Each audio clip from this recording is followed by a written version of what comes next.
ಈಗಾಗಲೇ ಲೋಕಸಭಾ ಸದಸ್ಯರಾದಂಥ ಪ್ರಭಾ ಮಲ್ಲಿಕಾರ್ಜುನ ಅವರು ಮತ್ತು ಸಚಿವರಾದಂಥ ಎಸ್ ಮಲ್ಲಿಕಾರ್ಜುನ ಅವರು ನಿಮ್ಮನ್ನೆಲ್ಲ ಉದ್ದೇಶಿಸಿ ಭಾಷಣ ಮಾಡಿ ನಿಮ್ಮ ಆಶೀರ್ವಾದವನ್ನ ಬೇಡಿದ್ದಾರೆ. ಸಮರ್ಥ ನಮ್ಮ ಅಭ್ಯರ್ಥಿ ಸಮರ್ಥ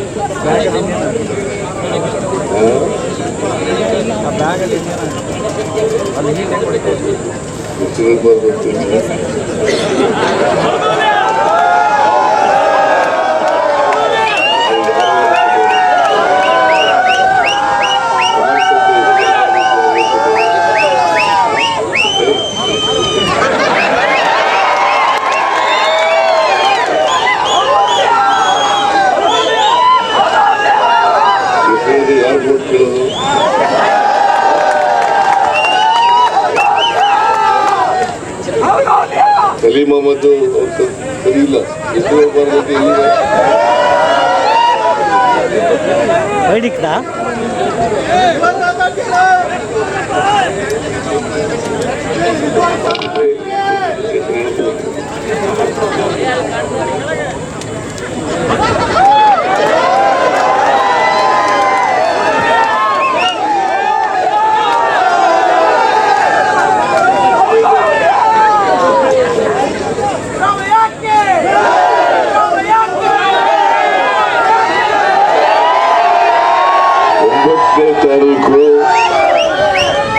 ಕೇಳ್ರಿ, 9ನೇ ತಾರೀಕು ಉಪಚುನಾವಣೆ ನಡೀತಾ ಇದೆ.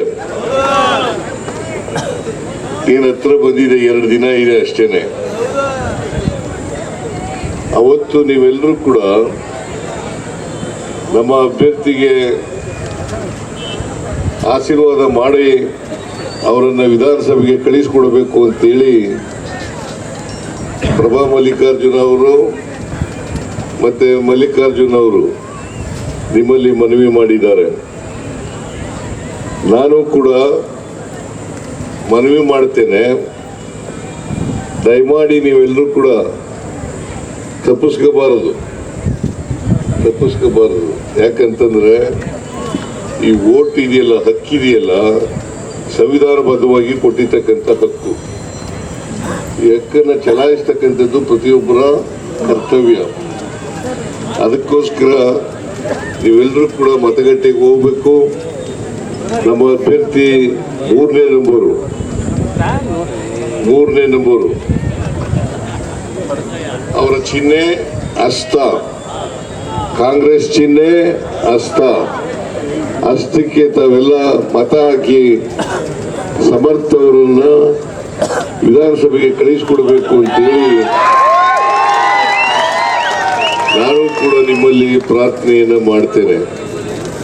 ಯಾಕೆ ಕಾಂಗ್ರೆಸ್ಸಿಗೆ ಮತ ಹಾಕಬೇಕು? ಈ ಉಪಚುನಾವಣೆ ಯಾಕೆ ಬಂದಿದೆ? ಈ ಉಪಚುನಾವಣೆ ಬಂದದ್ದು ಕಳೆದ ವಿಧಾನಸಭಾ ಚುನಾವಣೆಯಲ್ಲಿ ನೀವೆಲ್ಲ ಹಿರಿಯರಾದಂಥ ಶಾಮನೂರು ಶಿವಶಂಕರಪ್ಪನವರಿಗೆ ದೊಡ್ಡ ಅಂತರದಲ್ಲಿ ಗೆಲ್ಲಿಸಿದ್ರು. ಅವರು ದುರ್ದೈವ ಇನ್ನೂ 3 ವರ್ಷ ತುಂಬಕ್ಕೂ ಮುಂಚಿತವಾಗಿ ದೈವಾಧೀನರಾದರು. ನಮ್ಮ ಸರ್ಕಾರ ಇನ್ನ 2 ವರ್ಷ ಇರ್ತದೆ. ಶಾಮನೂರು ಶಿವಶಂಕರಪ್ಪನವರ ಅವಧಿ ಇನ್ನ 2 ವರ್ಷ ಇರ್ತದೆ. ಈ ಅವಧಿಗೆ ಖಾಲಿ ಬಿಡಕ್ಕಾಗಲ್ಲ, ಸಂವಿಧಾನದ ಪ್ರಕಾರ ಖಾಲಿ ಬಿಡಕ್ಕಾಗಲ್ಲ ಕಾನೂನು ರೀತಿಯ. ಅದಕ್ಕೆ ಭರ್ತಿ ಮಾಡ್ಲಿಕ್ಕೋಸ್ಕರವಾಗಿ ಅವರ ಸ್ಥಾನಕ್ಕೆ ಸಮರ್ಥ ಅವರನ್ನ ಅಭ್ಯರ್ಥಿಯರನ್ನಾಗಿ ಮಾಡಿದ್ದೇವೆ.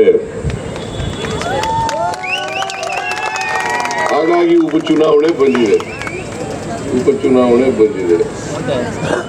ಈ ಉಪಚುನಾವಣೆಯಲ್ಲಿ ಶಾಮನೂರು ಶಿವಶಂಕರಪ್ಪನವ್ರ ಜಾಗ ಭರ್ತಿ ಮಾಡಿದ್ರು.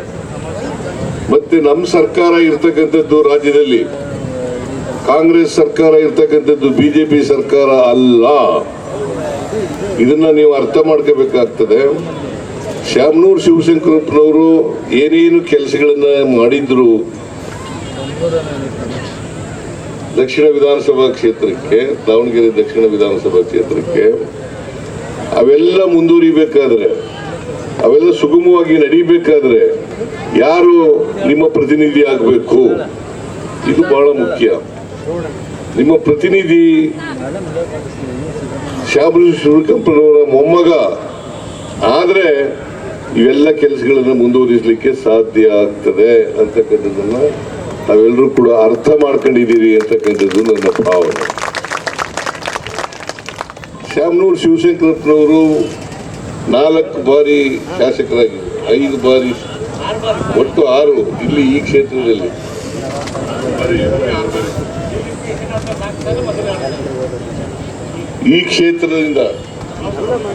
ಈ ಕ್ಷೇತ್ರದಿಂದ 4 ಬಾರಿ ಆಯ್ಕೆಯಾಗಿದ್ರು, ಒಟ್ಟು 6 ಬಾರಿ ಶಾಸಕರಾಗಿದ್ದಾರೆ, ಒಮ್ಮೆ ಲೋಕಸಭಾ ಸದಸ್ಯರಾಗಿದ್ದರು. ಅವರನ್ನ ನೀವೆಲ್ಲರೂ ಕೂಡ ಪ್ರೀತಿಯಿಂದ ಗೌರವದಿಂದ ಕಾಣ್ತಾ ಇದ್ರಿ, ಅವ್ರಿಗೆ ಆಶೀರ್ವಾದ ಮಾಡಿದ್ರಿ ಕಳೆದ ವಿಧಾನಸಭಾ ಚುನಾವಣೆಯಲ್ಲಿ. ಅಷ್ಟೇ ಅಲ್ಲ, ಈ ಕ್ಷೇತ್ರಕ್ಕೆ ಅಪಾರವಾದಂಥ ಕೊಡುಗೆಯನ್ನು ಕೊಟ್ಟಿದ್ದಾರೆ. ಈ ಕ್ಷೇತ್ರಕ್ಕೆ ಅಪಾರವಾದಂಥ ಕೊಡುಗೆಯನ್ನು ಕೊಟ್ಟಿದ್ದಾರೆ. ಮಲ್ಲಿಕಾರ್ಜುನ್ ಅವರು ಏನೇನು ಮಾಡಿದ್ದೀವಿ ಅಂತಕ್ಕಂಥ ಮಾತುಗಳನ್ನು ಹೇಳಿದ್ದಾರೆ. ನಾನು ಮತ್ತೆ ಅದನ್ನೆಲ್ಲ ಪುನರುಚ್ಚಾರ ಮಾಡಲಿಕ್ಕೆ ಹೋಗಲ್ಲ. ಇವತ್ತು ನೇರ ಸ್ಪರ್ಧೆ ಇರ್ತಕ್ಕಂಥದ್ದು ನಮಗೆ ಮತ್ತು ಬಿಜೆಪಿಗೆ. ನೇರ ಸ್ಪರ್ಧೆ ಇರ್ತಕ್ಕಂಥದ್ದು ಬಿಜೆಪಿಗೆ. ಬಿಜೆಪಿ ಕರ್ನಾಟಕದಲ್ಲಿ 9 ವರ್ಷಗಳ ಕಾಲ ಅಧಿಕಾರದಲ್ಲಿದ್ದರು. 9 ವರ್ಷಗಳ ಕಾಲ ಅಧಿಕಾರದಲ್ಲಿದ್ದರು. ಈ 9 ವರ್ಷಗಳಲ್ಲಿ ಅವರು ಪ್ರಚಾರ ಮಾಡ್ತಾ ಇರ್ತಕ್ಕಂಥದ್ದು, ನಾವು 9 ವರ್ಷಗಳಲ್ಲಿ ಇಂತಿಂಥ ಕೆಲಸಗಳನ್ನು ಮಾಡಿದ್ದೇವೆ, ದಾವಣಗೆರೆ ಉತ್ತರ ಕ್ಷೇತ್ರಕ್ಕೆ ಇಂತಿಂಥ ಕೆಲಸ ಮಾಡಿದ್ದೇವೆ, ದಕ್ಷಿಣ ಕ್ಷೇತ್ರಕ್ಕೆ ಇಂತಿಂಥ ಕೆಲಸ ಮಾಡಿದ್ದೇವೆ, ಅದಕ್ಕೋಸ್ಕರ ನಮ್ಗೆ ಓಟ್ ಕೊಡಿ ಅಂತ ಕೇಳ್ತಕ್ಕಂಥದ್ದು ಸ್ವಾಭಾವಿಕ. ಆದರೆ ಅವರು ಯಾವ ಕೆಲಸ ಮಾಡಿದ್ದೀವಿ ಅಂತ ಹೇಳಲ್ಲ, ಏನು ಅಭಿವೃದ್ಧಿ ಕೆಲಸ ಮಾಡಿದ್ದೀವಿ ಅಂತ ಹೇಳಲ್ಲ. ಅದ್ರ ಬದಲಿಗೆ ಸಿದ್ದರಾಮಯ್ಯನನ್ನ ಟೀಕೆ ಮಾಡೋದು, ನಮ್ಮ ಸರ್ಕಾರವನ್ನ ಟೀಕೆ ಮಾಡೋದು. ಯಾಕೆ ಮಾಡ್ತಾರೆ ಅಂತಂದ್ರೆ, ನಾನು ಬಡವರ ಪರವಾಗಿ ಕೆಲಸ ಮಾಡ್ತಾ ಇದ್ದೇನೆ ಅಂತಕ್ಕಂಥ ಕಾರಣಕ್ಕೋಸ್ಕರವಾಗಿ ನನ್ನೆಲ್ಲ ಟೀಕೆ ಮಾಡ್ತಾರೆ. ಯಾಕಂದ್ರೆ ಅವ್ರಿಗೇನು ವಿಚಾರ ಇಲ್ಲ ಅಲ್ಲ. ನನ್ನ ಟೀಕೆ ಮಾಡದೆ ಅವ್ರಿಗೆ ದೊಡ್ಡ ಕಾರ್ಯಕ್ರಮ ಆಗ್ಬಿಟ್ಟಿದೆ. ಅದಕ್ಕೋಸ್ಕರ ತಾವೆಲ್ಲ ಅರ್ಥ ಮಾಡ್ಕೋಬೇಕಾಗ್ತದೆ.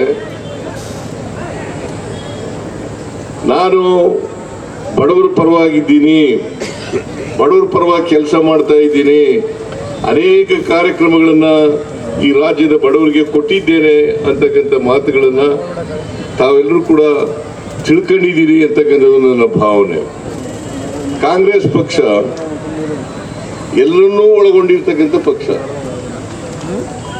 ಹಿಂದುಳಿದವರು, ದಲಿತರು, ಅಲ್ಪಸಂಖ್ಯಾತರು, ಬಡವರು, ಮಹಿಳೆಯರು, ರೈತರು, ಕಾರ್ಮಿಕರು, ಇವರೆಲ್ಲರೂ ಒಳಗೊಂಡಿರ್ತಕ್ಕಂಥ ಪಕ್ಷ. ಮತ್ತೆ ಎಲ್ಲ ಜಾತಿಯವರು, ಎಲ್ಲ ಧರ್ಮದವ್ರನ್ನು ಒಳಗೊಂಡಿರ್ತಕ್ಕಂಥ ಪಕ್ಷ. ನಾವು ಯಾವತ್ತೂ ಕೂಡ ಧರ್ಮ ವಿಂಗಡಣೆ ಮಾಡ್ತಕ್ಕಂಥದ್ದಾಗ್ಲಿ, ಜಾತಿ ವಿಂಗಡಣೆ ಮಾಡ್ತಕ್ಕಂಥದ್ದಾಗಲಿ ಮಾಡಿಲ್ಲ, ಮಾಡೋದು ಇಲ್ಲ. ಅದು ನಮ್ಮ ಸಿದ್ಧಾಂತ ಅಲ್ಲ, ಕಾಂಗ್ರೆಸ್ಸಿನ ಸಿದ್ಧಾಂತ ಅಲ್ಲ. ಆದರೆ ಬಿಜೆಪಿಯವರು ಸಮಾಜವನ್ನ ಒಡಿತಕ್ಕಂಥದ್ದೇ ಅವ್ರ ಕೆಲಸ.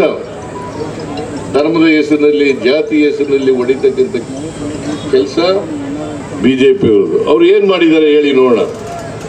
9 ವರ್ಷದಲ್ಲಿ ಏನ್ ಮಾಡಿದ್ದಾರೆ ನೀವೇ ಹೇಳಿ. ನಾನು ಹೇಳಿದ್ರೆ ರಾಜಕೀಯವಾಗಿ ಚುನಾವಣೆಗೋಸ್ಕರ ಹೇಳ್ತಾ ಇದ್ದೇನೆ ಅಂತ ಆಗುತ್ತೆ. ನೀವ್ ಹೇಳಿ ಏನ್ ಮಾಡಿದ್ದಾರೆ. 19ರಿಂದ 23ರವರೆಗೆ ಅಧಿಕಾರದಲ್ಲಿ ಇದ್ರು. ಏನ್ ಮಾಡಿದ್ದಾರೆ ಹೇಳಿ ನೋಡೋಣ.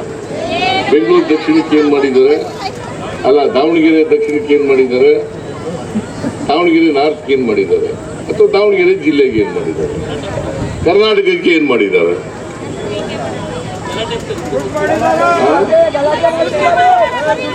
ಅವರು ಹಿಂದೆ ಹಿಂದೂ ಮುಸಲ್ಮಾನರು ಗಲಾಟೆ ಮಾಡಿಸದೆ ಅವರಿಗೆ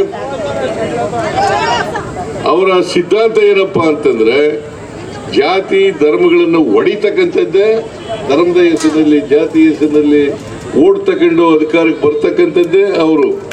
ಕರ್ನಾಟಕದಲ್ಲಿ ಯಾವತ್ತಾದರೂ ಕೂಡ 2008 ಇರ್ಬೋದು, 2018 ಇರ್ಬೋದು, ಯಾವತ್ತಾದ್ರೂ ಕೂಡ ಜನಗಳ ಆಶೀರ್ವಾದ ತಗೊಂಡು ಅಧಿಕಾರಕ್ಕೆ ಬಂದಿದ್ದಾರ? ಜನಗಳ ಆಶೀರ್ವಾದ ತಗೊಂಡು ಅಧಿಕಾರಕ್ಕೆ ಬಂದೇ ಇಲ್ಲ ಅವರು. ಯಾವಾಗಲೂ ಹಿಂಬಾಗಲಿನಿಂದ ಅಧಿಕಾರಕ್ಕೆ ಬಂದಿರೋರು, ಹಿಂಬಾಗಲಿನಿಂದ ಅಧಿಕಾರಕ್ಕೆ ಬಂದಿರೋರು. ಆಪರೇಷನ್ ಕಮಲ ಕೋಟ್ಯಾಂತರ ರೂಪಾಯಿಗಳನ್ನ ಖರ್ಚು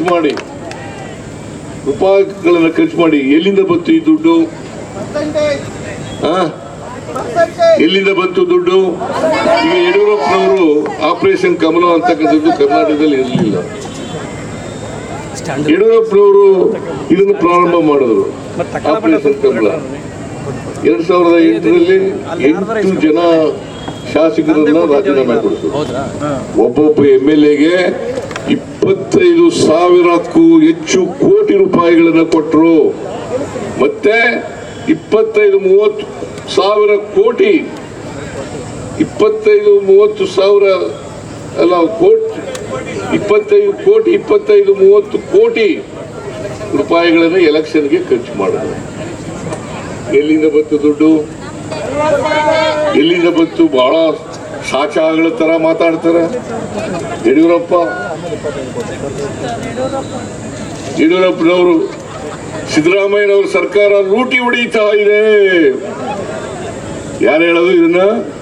ಮಿಸ್ಟರ್ ಯಡಿಯೂರಪ್ಪ, ನಾಚಿಕೆ ಆಗಲ್ಲ ನಿಮಗೆ? ಮಾನ ಮರ್ಯಾದೆ ಏನಾದ್ರು ಇಲ್ಲ? ಒಮ್ಮೆ ನೀವು ಮುಖ್ಯಮಂತ್ರಿ ಆಗಿರುವಾಗ ನಿಮ್ಮ ಬಗನ ಬಗ್ಗೆ, ನಿಮ್ಮ ಬಗ್ಗೆ ಬಸವನಗೌಡ ಯತ್ನಾಳ್ ಏನ್ ಹೇಳಿದ್ದಾರೆ ಅಂತಕ್ಕಂಥದನ್ನ ಜ್ಞಾಪಕ ಮಾಡ್ಕೊಳ್ಳಿ. 25,000 ಕೋಟಿ ರೂಪಾಯಿಗಳನ್ನ ಯಡಿಯೂರಪ್ಪ ಮತ್ತು ಅವ್ರ ಮಗ ಒಡೆದು ಬಿಟ್ಟಿದ್ದಾರೆ. ಯಾರು ಹೇಳಿರೋದು? ಬಿಜೆಪಿಯ ಕೇಂದ್ರದ ಮಂತ್ರಿಯಾಗಿದ್ದಂತ ಬಸವನಗೌಡ ಯತ್ನಾಳ್.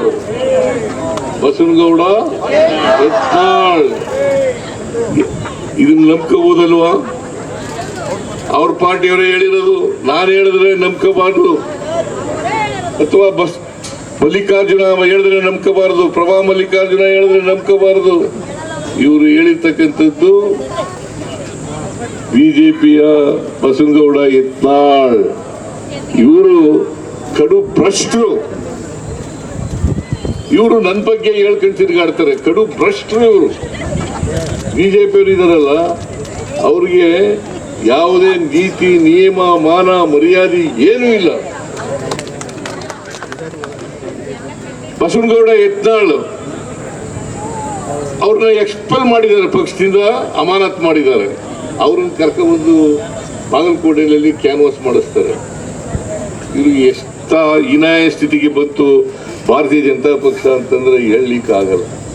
ಎಂಥ ಹೀನಾಯ ಪರಿಸ್ಥಿತಿ ಬಂತು. ಒಬ್ಬ ಪಕ್ಷದಿಂದ ಉಚ್ಚಾಟಿಸಲ್ಪಟ್ಟಿರ್ತಕ್ಕಂಥ ವ್ಯಕ್ತಿಯನ್ನ ಕರ್ಕೊಂಡ್ಬಂದು ಅವರ ಅಧಿಕೃತ ಅಭ್ಯರ್ಥಿ ಪರವಾಗಿ ಕ್ಯಾನ್ವಾಸ್ ಮಾಡಿಸ್ತಾರೆ ಅಂತಂದ್ರೆ ಭಾರತೀಯ ಜನತಾ ಪಕ್ಷ ದಿವಾಳಿಯಾಗಿದೆ ಅಂತಕ್ಕಂಥದನ್ನ ಇದು ಅರ್ಥ ಆಗ್ತದೆ ಅಂತಕ್ಕಂಥ ಮಾತುಗಳನ್ನ ಹೇಳಲಿಕ್ಕೆ ಅದಕ್ಕೆ ನಾನು ಹೇಳಿದೆ, ಬಾಗಲಕೋಟೆಯಲ್ಲಿ ಹೇಳಿದೆ, ನಮ್ಮ ಕ್ಯಾಂಡಿಡೇಟ್ ಗೆಲ್ಲದು 100% ಸತ್ಯ. ಪೂರ್ವದಲ್ಲಿ ಸೂರ್ಯ ಹುಟ್ಟದು ಎಷ್ಟು ಸತ್ಯನೋ ಅಷ್ಟೇ ಸತ್ಯ ನಮ್ಮ ಕ್ಯಾಂಡಿಡೇಟ್ ಗೆಲ್ತಾರೆ ಅಂತಕ್ಕಂಥದ್ದು ಸತ್ಯ.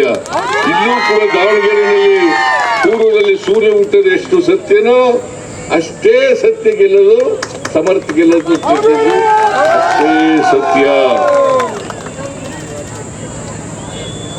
ಆದ್ರಿಂದ ಎರಡೂ ಕಡೆ 2 ಉಪಚುನಾವಣೆಗಳು ನಡೀತಾ ಇದ್ದಾವೆ. ಒಂದು ದಾವಣಗೆರೆಯಲ್ಲಿ ಶ್ಯಾಮನೂರು ಶಿವಶಂಕರಪ್ಪನವರು ನಿಧನರಾದ್ರಿಂದ, ಇನ್ನೊಂದು ಬಾಗಲಕೋಟೆಯಲ್ಲಿ HY ಮೇಟಿಯವರು ನಿಧನರಾದ್ರಿಂದ. ಇಬ್ರು ಒಳ್ಳೆ ವ್ಯಕ್ತಿಗಳು, ಪ್ರಾಮಾಣಿಕ ವ್ಯಕ್ತಿಗಳು, ಜನಪರವಾದಂಥ ವ್ಯಕ್ತಿಗಳು. ಅವರಿಬ್ಬರು ಕಾಲದಿಂದ ಈ ಚುನಾವಣೆಗಳು ನಡೀತಾ ಇದ್ದಾವೆ. ಈ ಎರಡೂ ಉಪಚುನಾವಣೆಗಳಲ್ಲಿ ನಾವೇ ಗೆಲ್ತೀವಿ. ಇವತ್ತು ಏನಾದರೂ ಕಾಂಗ್ರೆಸ್ ಪಕ್ಷ ನುಡಿದಂತೆ ನಡೆದಂತ ಪಕ್ಷ ಇದ್ರೆ ಅದು ಕಾಂಗ್ರೆಸ್ ಪಕ್ಷ. ಇಡೀ ದೇಶದಲ್ಲಿ ನುಡಿದಂತೆ ನಡೆದಂತ ಪಕ್ಷ ಇದ್ರೆ ಕಾಂಗ್ರೆಸ್ ಪಕ್ಷ. ಯಾಕಂದ್ರೆ ಯಾಕೆ ಈ ಮಾತುಗಳನ್ನು ಹೇಳ್ತಾ ಇದ್ದೀನಿ ಅಂತಂದ್ರೆ, ನಾನು 2013ರಲ್ಲಿ ಮುಖ್ಯಮಂತ್ರಿ ಆದೆ. ಆ ಸಂದರ್ಭದಲ್ಲಿ ಪಕ್ಷದ ಪ್ರಣಾಳಿಕೆ ಮೂಲಕ 165 ಭರವಸೆಗಳನ್ನು ಕೊಟ್ಟಿದ್ದು. ಆ ಭರವಸೆಗಳಲ್ಲಿ 158 ಭರವಸೆಗಳನ್ನು ಈಡೇರಿಸಿತು. ಇದ್ರ ಜೊತೆಗೆ 30 ಅಡಿಷನಲ್ ಆಗಿ ಕಾರ್ಯಕ್ರಮಗಳನ್ನು ಕೊಟ್ಟು, ಪೈಲಟ್ ಪ್ರೋಗ್ರಾಮ್ಗಳಿಗೆ 30 ಕಾರ್ಯಕ್ರಮಗಳನ್ನು ಕೊಟ್ಟು. ಆದರೆ ಬಿಜೆಪಿಯವರು 2018ರಲ್ಲಿ 600 ಭರವಸೆಗಳನ್ನು ಕೊಟ್ಟಿದ್ರು. ಅದರಲ್ಲಿ ಅವರು ಈಡೇರಿಸಿದ್ದು 4 ವರ್ಷದಲ್ಲಿ ಬರೀ 10% ಮಾತ್ರ. ದುಡಿದಂತೆ ನಡೆದಿದ್ದಾರ ಬಿಜೆಪಿಯವರು? ಮತ್ತೆ ಅವ್ರಿಗೆ ವೋಟ್ ಕೊಡ್ಬೇಕಾ? ಇದ್ರ ಜೊತೆಗೆ 2023ರಲ್ಲಿ ನಾವು 592 ಭರವಸೆಗಳನ್ನು ಕೊಟ್ಟಿದ್ದು. ಈಗಾಗಲೇ ಇದರಲ್ಲಿ ಸುಮಾರು 300 ಭರವಸೆಗಳನ್ನು ಈಡೇರಿಸಿದ್ದೀವಿ. ಇವುಗಳ ಜೊತೆಗೆ 5 ಗ್ಯಾರಂಟಿ ಯೋಜನೆಗಳನ್ನು ಕೊಟ್ಟಿದ್ದು. ಈ 5 ಗ್ಯಾರಂಟಿ ಯೋಜನೆಗಳು: ಶಕ್ತಿ ಯೋಜನೆ, ಗೃಹ ಜ್ಯೋತಿ ಯೋಜನೆ, ಗೃಹಲಕ್ಷ್ಮಿ ಯೋಜನೆ, ಅನ್ನಭಾಗ್ಯ ಯೋಜನೆ, ಯುವ ನಿಧಿ ಯೋಜನೆ. ಇವು ಜಾರಿಯಾಗಿದ್ದಾವೋ ಇಲ್ಲ?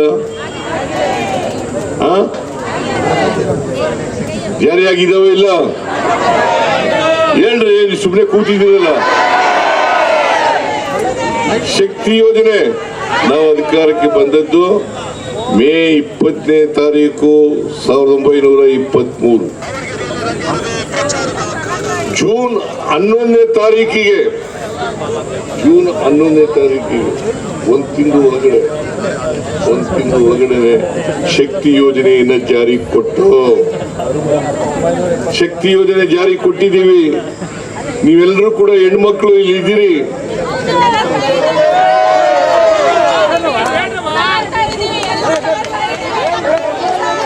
ಬಸ್ನಲ್ಲಿ ಫ್ರೀಯಾಗಿ ತಿರುಗಾಡ್ತಾ ಇದ್ದೀರಾ ಇಲ್ಲ?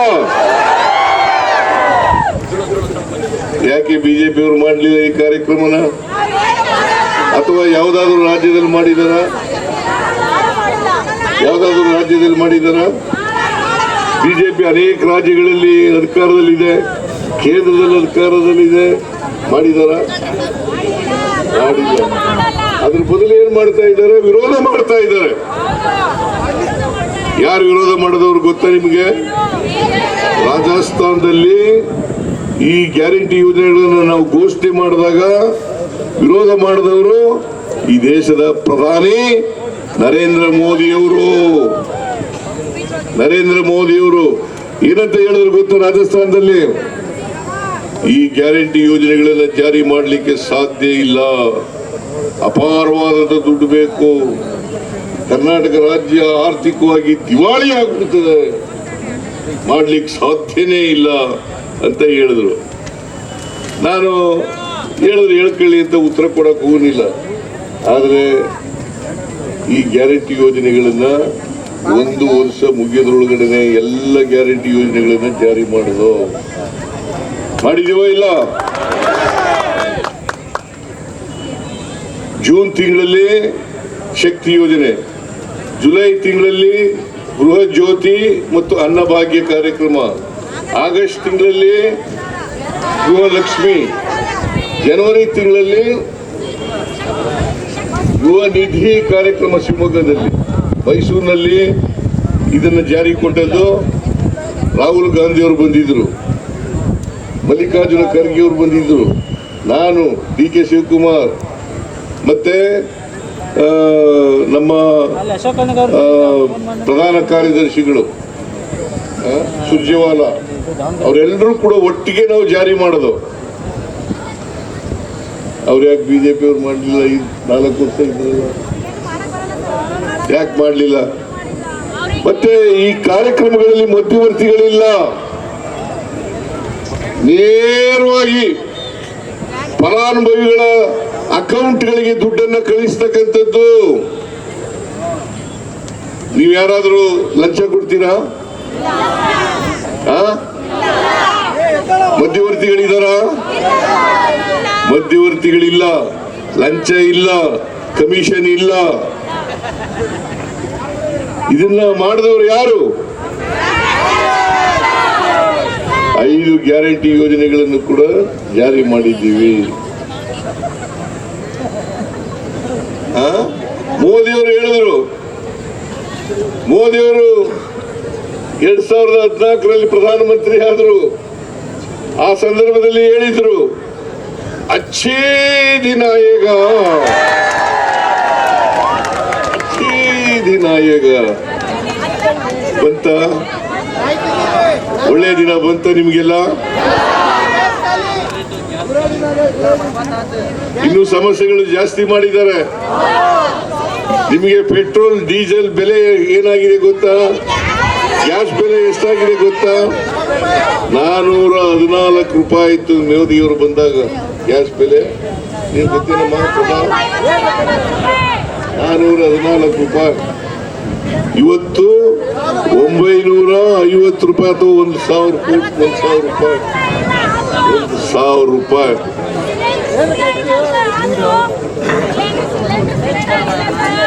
ಪೆಟ್ರೋಲ್ ಬೆಲೆ 71 ರೂಪಾಯಿ ಇತ್ತು ಆಗ 2014ರಲ್ಲಿ. ಇವತ್ತೆಷ್ಟಿದೆ? 102 ರೂಪಾಯಿ. ಡೀಸೆಲ್ ಬೆಲೆ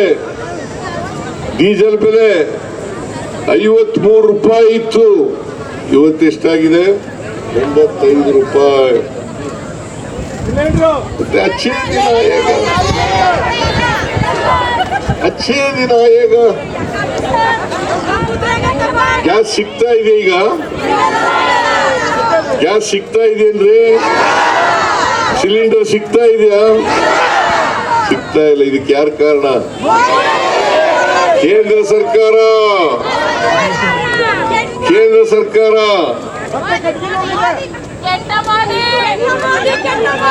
ನರೇಂದ್ರ ಮೋದಿಯವರ ಕಾರಣ. ಆಮೇಲೆ ನರೇಂದ್ರ ಮೋದಿಯವರು ಇನ್ನೊಂದು ಮಾತು ಹೇಳಿದ್ರು, ಏನಪ್ಪಾ ಅಂತಂದ್ರೆ, ವಿದೇಶದಲ್ಲಿ ಕಪ್ಪು ಹಣ ಇದೆ, ಆ ಕಪ್ಪು ಹಣ ತಗೊಬಂದ್ಬಿಟ್ಟು ಎಲ್ಲ ಕುಟುಂಬಗಳಿಗೆ 15 ಲಕ್ಷ ಕೊಟ್ಬಿಡ್ತೀನಿ ಅಂತ ಹೇಳಿದ್ರು. ಹಾಕಿದ್ರ? 1 ರೂಪಾಯಿನಾರು ಹಾಕಿದ್ರ?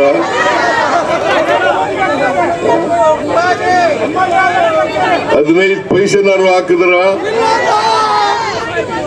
15 ಪೈಸೆ.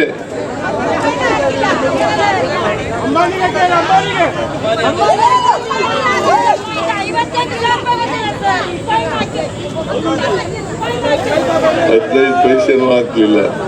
ನಿರುದ್ಯೋಗಿ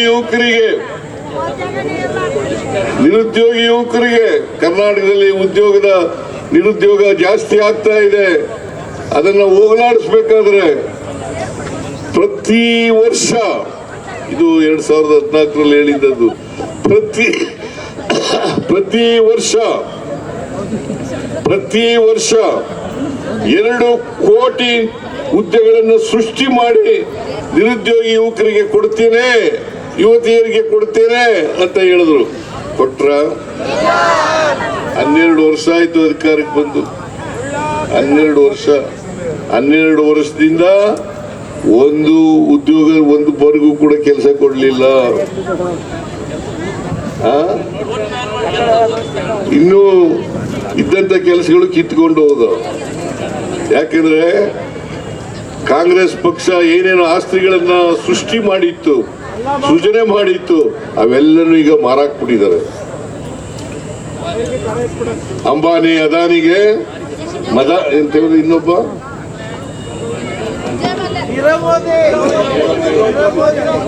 ನೀರವ್ ಮೋದಿ ಅವನು ಸಾಲ ಮಾಡಿಬಿಟ್ಟು ಹೊರಟೋದ ದೇಶನೇ ಬಿಟ್ಟು ಹೊರಟೋದ.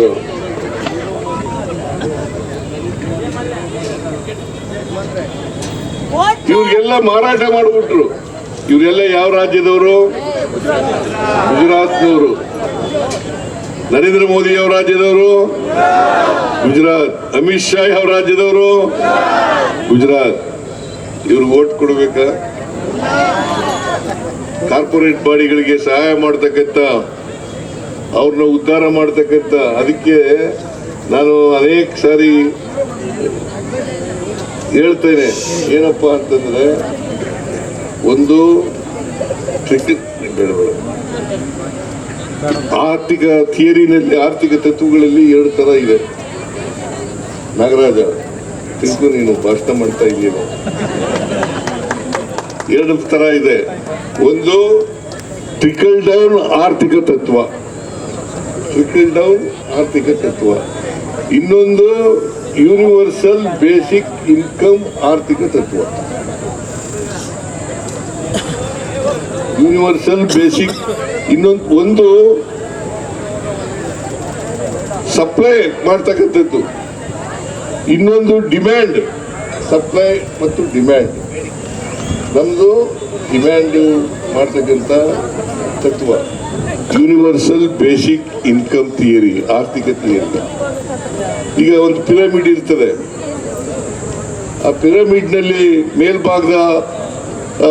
ಮೇಲ್ಭಾಗದಲ್ಲಿ ಇರ್ತಕ್ಕಂಥವರು ಶ್ರೀಮಂತರು, ಕಾರ್ಪೊರೇಟ್ ಬಾಡಿಗಳು, ಕೈಗಾರಿಕೋದ್ಯಮಿಗಳು, ಮತ್ತೆ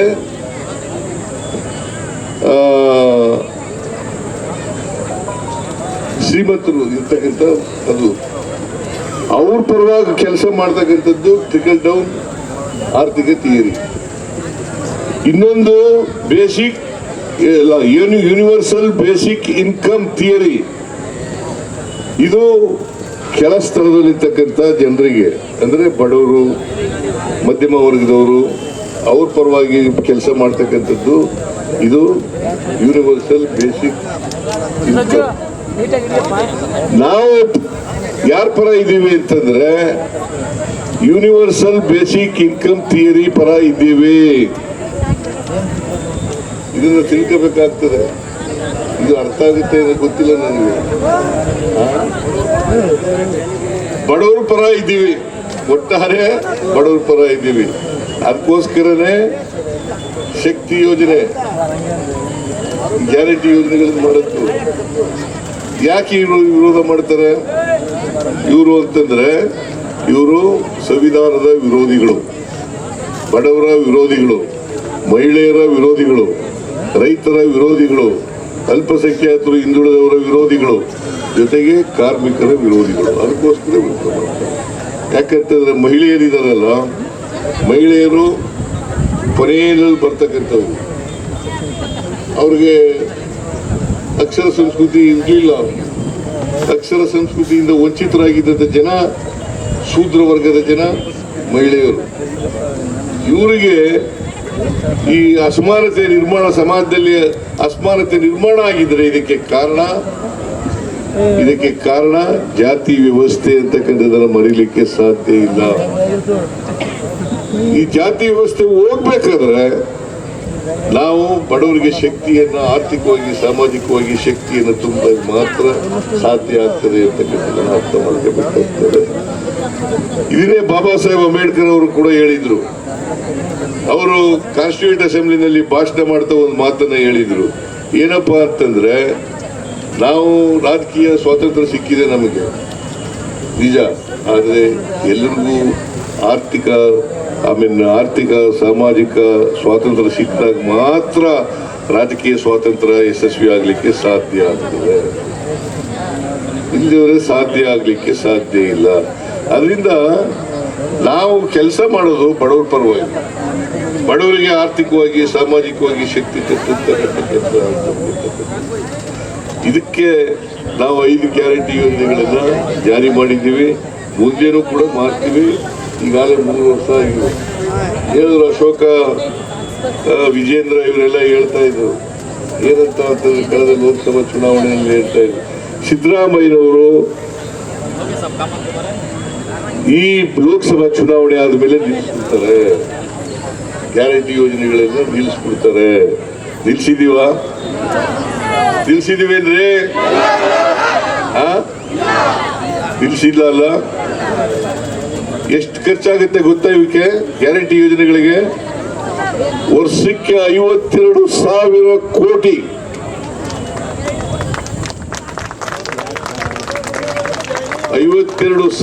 ಕೋಟಿ. ಮಾರ್ಚ್ 24, 2026ಕ್ಕೆ ನಾವು ಖರ್ಚು ಮಾಡಿರ್ತಕ್ಕಂಥ ಹಣ 1,31,000 ಕೋಟಿ. 1,31,000 ಕೋಟಿ ಖರ್ಚು ಮಾಡಿದ್ದೀವಿ. ನಿಲ್ಲಿಸ್ತೀವ? ಮತ್ತೆ ಇವು ಎಲ್ಲ ಮುಂದುವರಿಬೇಕಲ್ಲ. ಯಾವುದಿಲ್ಲ. ಆಮೇಲೆ 6ನೇ ಗ್ಯಾರಂಟಿ ಅಂತ ನಾನು ಹೇಳಕ್ ಹೋಗಲ್ಲ, ನಾನು ಭರವಸೆ ಕೊಟ್ಟಿಲ್ಲ. ಇವೆಲ್ಲರಿಗೂ ಕೂಡ ಸೂರು ಸಿಕ್ಬೇಕು. ಅದಕ್ಕೋಸ್ಕರ ನಾನು ಈ ಸಾರಿ ಈಗ ಬಿಜೆಪಿಯವರು ಅಧಿಕಾರದಲ್ಲಿ ಇದ್ರಲ್ಲ, ಆಗ ಎಲ್ಲ ಭರವಸೆಗಳು ಕೊಟ್ಬಿಟ್ಟಿದ್ರು. 14,000 ಮನೆಗಳನ್ನ ವಾಗ್ದಾನ ಕೊಟ್ಬಿಟ್ಟಿದ್ರು. 14,000 ದುಡ್ಡೇ ಇಟ್ಟಿಲ್ಲ. ನಾನು ಬಂದು ಎಲ್ಲನೂ ತೀರಿಸ್ತಾ ಇದ್ದೀನಿ. ಎಷ್ಟು ಬಾಕಿ ಬಿಲ್ ಕೊಟ್ಟಿದ್ದು ಗೊತ್ತಾ? ಬಾಕಿ ಬಿಲ್ ಬಿಟ್ಟಿದ್ದು 29,000 ಕೋಟಿ. 29,000 ಕೋಟಿ. ಅದರಲ್ಲಿ ಈಗಾಗಲೇ 24,000 ಕೋಟಿ ರೂಪಾಯಿಗಳನ್ನ ಖರ್ಚು ಮಾಡಿದ್ದೀವಿ. 24,000 ಕೋಟಿ ರೂಪಾಯಿಗಳನ್ನ ತೀರಿಸಿದ್ದೀವಿ. ಸಾಲ ಅವ್ರು ಬಿಟ್ಟೋಗಿದ್ದಂಥ ಸಾಲ 24,000 ಕೋಟಿ ತೀರಿಸಿದ್ದೀವಿ.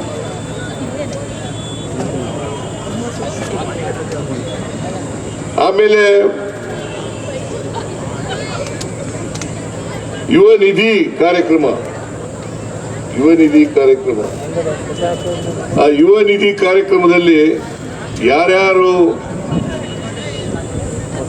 ಪದವೀಧರರಿರ್ತಾರೆ, ನಿರುದ್ಯೋಗಿಗಳಿರ್ತಾರೆ, ಅವ್ರಿಗೆಲ್ರಿಗೂ ಕೂಡ ತಿಂಗಳಿಗೆ 3,000 ರೂಪಾಯಿ ಕೊಡ್ತಕ್ಕಂಥ ಕೆಲಸವನ್ನು ಮಾಡ್ತೀವಿ.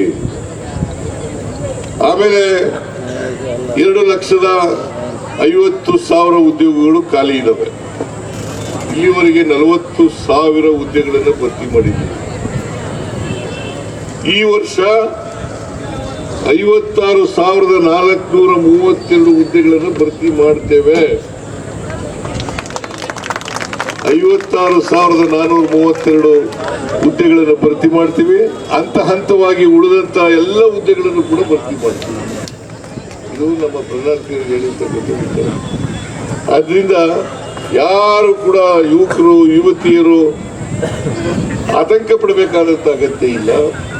ನಾವು ಎಲ್ಲ ಹುದ್ದೆಗಳನ್ನು ಕೂಡ ಭರ್ತಿ ಮಾಡ್ತಕ್ಕಂಥ ಕೆಲಸವನ್ನ ಮಾಡ್ತೇವೆ ಅಂತಕ್ಕಂಥ ಮಾತುಗಳನ್ನ ಈ ಸಂದರ್ಭದಲ್ಲಿ ಹೇಳಲಿಕ್ಕೆ ಬಯಸ್ತಾ ಇದ್ದೇನೆ. ಅದರಿಂದ ನಾವು ಡಿಪ್ಲೊಮಾ ಹೋಲ್ಡರ್ಸ್ಗೆ 1,500 ರೂಪಾಯಿ, ಪದವೀಧರರಿಗೆ 3,000 ರೂಪಾಯಿ ಇದನ್ನ ಕೊಡ್ತಾ ಇದ್ದೀವಿ. ಈ ಸವಲತ್ತನ್ನ ಕೊಡ್ತಾ ಇರ್ತಕ್ಕಂಥದ್ದು ಕಾಂಗ್ರೆಸ್ ಪಕ್ಷ ಅಂತಕ್ಕಂಥ ಮಾತುಗಳನ್ನ ಹೇಳಲಿಕ್ಕೆ ಬಯಸ್ತಾ ಇದ್ದೇನೆ. ಹಣದುಬ್ಬರ ಕರ್ನಾಟಕದಲ್ಲಿ 2-4% ಮಾತ್ರ ಇರ್ತಕ್ಕಂಥದ್ದು. ಅದೇ ಬೇರೆ ರಾಜ್ಯಗಳಲ್ಲಿ 7-8 ಹಣದುಬ್ಬರ ಆಗ್ಬಿಟ್ಟಿದೆ. ಆಮೇಲೆ ಕೇಂದ್ರ ಸರ್ಕಾರಕ್ಕಿಂತ ಕರ್ನಾಟಕ ರಾಜ್ಯದ ಹಣಕಾಸಿನ ಪರಿಸ್ಥಿತಿ ಉತ್ತಮವಾಗಿದೆ. ಯಾಕಂತಂದ್ರೆ ಬಸವರಾಜ ಬೊಮ್ಮಾಯಿ ಅವರು ಹೇಳ್ತಾರೆ ದಿವಾಳಿ ಆಗ್ಬಿಟ್ಟದೆ ಅಂತ ಹೇಳ್ತಾರೆ. ರಾಜ್ಯ ಆರ್ಥಿಕವಾಗಿ ದಿವಾಳಿ ಆಗ್ಬಿಟ್ಟದೆ. ನಾನು ಕೇಳ್ತೀನಿ, ಬಸವರಾಜ ಬೊಮ್ಮಾಯಿ ಅವರು ಮುಖ್ಯಮಂತ್ರಿ ಆಗಿದ್ದವರು, ಸಂಸದರು, ಅವ್ರಿಗೆ ಕೇಳ್ತೀನಿ, ಕೇಂದ್ರ ಸರ್ಕಾರದ GDP ಎಷ್ಟು ಆಗಿದೆ 25-26ರಲ್ಲಿ?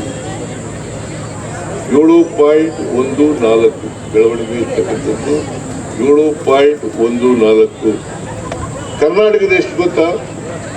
8.1%. 7.4 ಜಾಸ್ತಿ, 7.14 ಜಾಸ್ತಿನ 8.1 ಜಾಸ್ತಿನ? ಕರ್ನಾಟಕದ ಜಿಡಿಪಿ ಇವತ್ತು 33,05,500 ಕೋಟಿ ರೂಪಾಯಿಗಳು. 33,05,500 ರೂಪಾಯಿಗಳು. ಬೆಳವಣಿಗೆ ಆಗಿದೆ. ಆಮೇಲೆ ಸಿದ್ದರಾಮಯ್ಯ ಸಾಲ ಮಾಡಿಬಿಟ್ಟಿದ್ದಾನೆ. ನಾನು ಅವ್ರಿಗೆಲ್ಲ ಮನವಿ ಮಾಡೋದೇನಪ್ಪ ಅಂತಂದ್ರೆ, ದಯಮಾಡಿ ಫಿಸ್ಕಲ್ ರೆಸ್ಪಾನ್ಸಿಬಿಲಿಟಿ ಆಕ್ಟ್ ಅನ್ನು ಓದ್ಕೋಬೇಕು. ಇದು 2002ರಲ್ಲಿ ಪಾಸ್ ಆಗಿದೆ. ಫಿಸ್ಕಲ್ ರೆಸ್ಪಾನ್ಸಿಬಿಲಿಟಿ ಆಕ್ಟ್ 2002ರಲ್ಲಿ ಪಾಸ್ ಆಗಿದೆ. ಅಶೋಕನಿಗೂ ಕೂಡ ಹೇಳ್ತೀನಿ, ದಯಮಾಡಿ ಓದ್ಕೊಳಪ್ಪ ಇದನ್ನ. ಬಸವರಾಜ ಬೊಮ್ಮಾಯಿ ಅವ್ರಿಗೂ ಕೂಡ ಹೇಳ್ತೀನಿ, ಆಮೇಲೆ ವಿಜೇಂದ್ರನಿಗೂ ಕೂಡ ಹೇಳ್ತೀನಿ.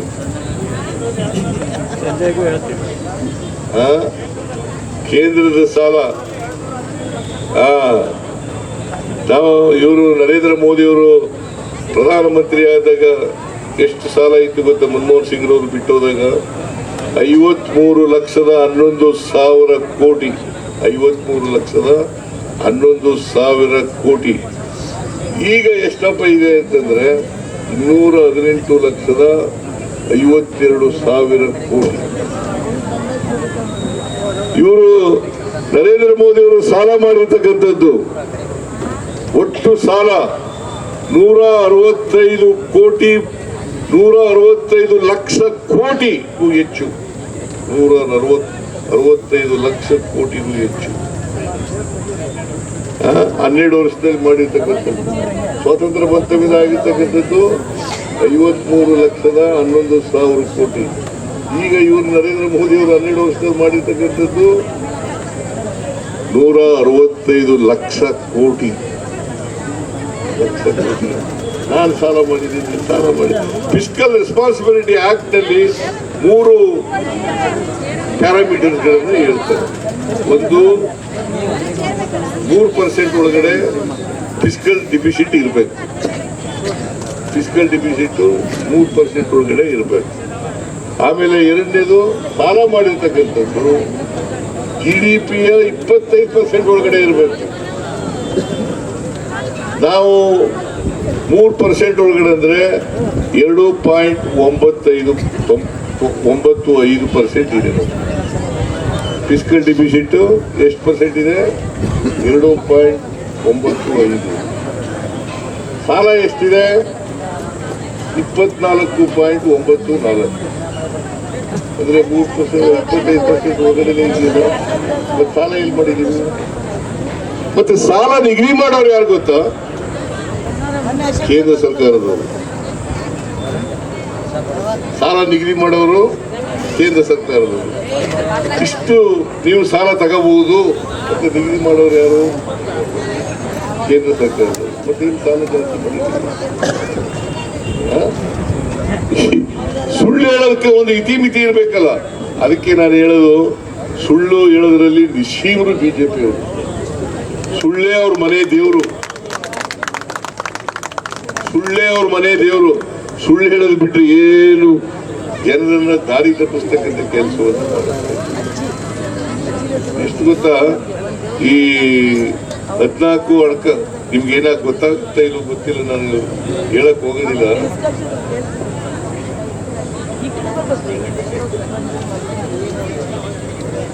ಹೋಗೋದಿಲ್ಲ.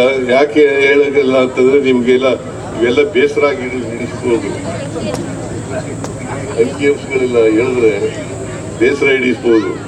ಆದ್ರಿಂದ ನಾನು ಹೇಳ್ತೇನೆ, ಬಿಜೆಪಿಯವರು ಯಾವಾಗಲೂ ಶ್ರೀಮಂತರ ಪರವಾಗಿ, ಮೇಲ್ವರ್ಗದವ್ರ ಪರವಾಗಿ, ಕಾರ್ಪೊರೇಟ್ ಬಾಡಿಗಳ ಪರವಾಗಿ, ಅವ್ರ ಪರವಾಗಿರ್ತಕ್ಕಂಥ ಪಕ್ಷ.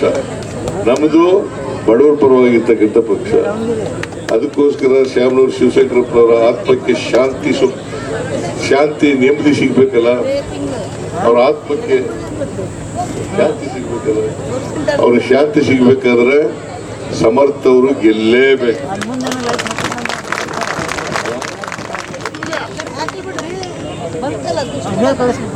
ಸಂಖ್ಯೆ 3. ನೀವು ಬಹಳ ಹೊತ್ತಿನಿಂದ ಕೂತಿದ್ದೀರಿ. ಪಾಪ ನಾನು ಜಾಸ್ತಿ ಮಾತಾಡಕ್ ಹೋಗಲ್ಲ, ಯಾಕಂದ್ರೆ ಆರ್ಥಿಕ ವಿಚಾರಗಳನ್ನೆಲ್ಲ ಹೇಳಿದ್ರೆ ಅವರು ಟೀಕೆ ಮಾಡ್ತಾರೆ ಅಂತ ಇವೆಲ್ಲ ಹೇಳಿದ್ರೆ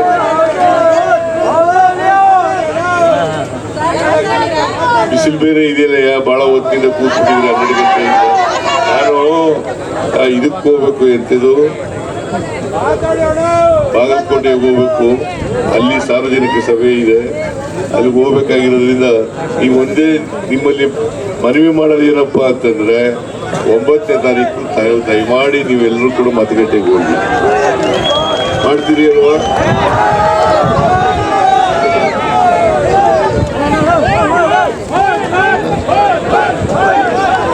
ಆಮೇಲೆ ದಯಮಾಡಿ ಈ SDP ಅಭ್ಯರ್ಥಿಗೆ ವೋಟ್ ಹಾಕ್ಬೇಡಿ, ಯಾಕಂದ್ರೆ ಅವರು ಬಿಜೆಪಿಗೆ ಮೋದಿ ಪಕ್ಷರು SDP ಮೋದಿ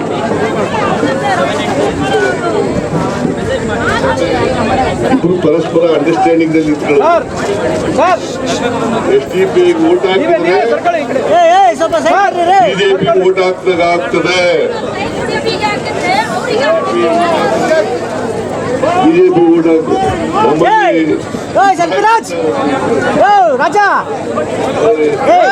ಸೈಡ್ಗೆ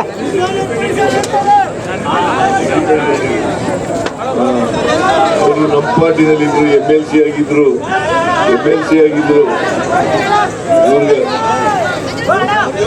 ಅವ್ರು ಮಾತಾಡ್ತಾರೆ, ಇಲ್ಲೇ ಇರ್ತಾರೆ.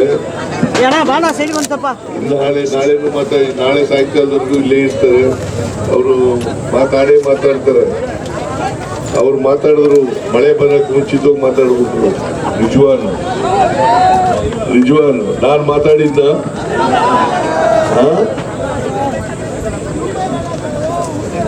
ಸಮರ್ಥನ್ ಗೆಲ್ಲಿಸ್ತೀನಿ ಅಲ್ವಾ?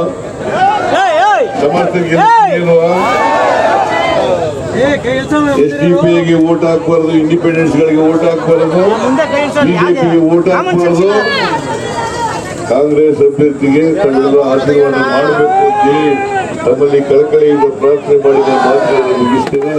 ಜೈ ಹಿಂದ್, ಜೈ ಕರ್ನಾಟಕ, ಜೈ ಕಾಂಗ್ರೆಸ್.